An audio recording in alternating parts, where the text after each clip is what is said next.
Dans les allées du salon de l'agriculture, une bonne odeur de pain doré se dégage de la ferme de l'Odyssée végétale.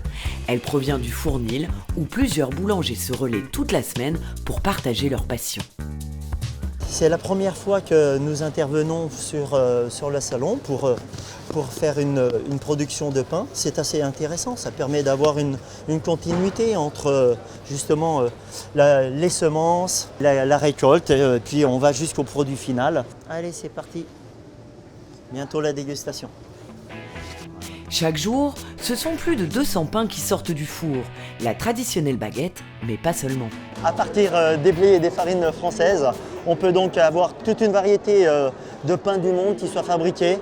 Pain pita, focaccia, pain marocain, enrichi en semoule. Munis d'une toque et d'un tablier, de jeunes apprentis boulangers ont, eux, le droit à des ateliers pédagogiques.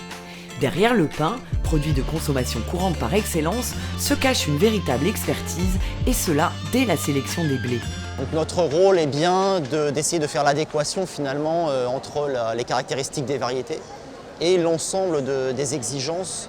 Par exemple, de se dire un blé avec telle caractéristique, est-il adapté ou pas à la biscuiterie, est-il adapté ou pas à la fabrication de produits de viennoiserie ou de pain de type industriel ou artisanal.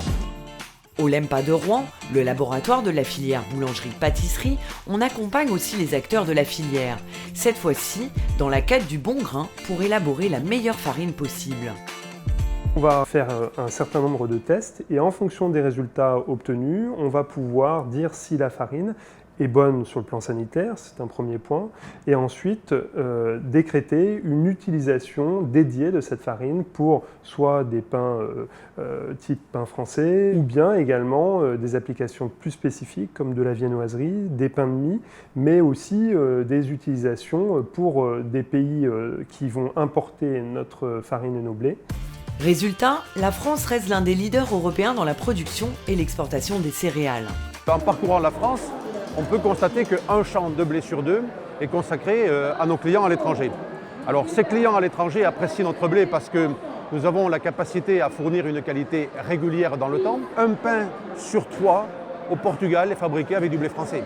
Pour le Maroc, un pain sur deux fabriqué avec du blé français. Et pour l'Afrique de l'Ouest, pratiquement 2 pains sur 3.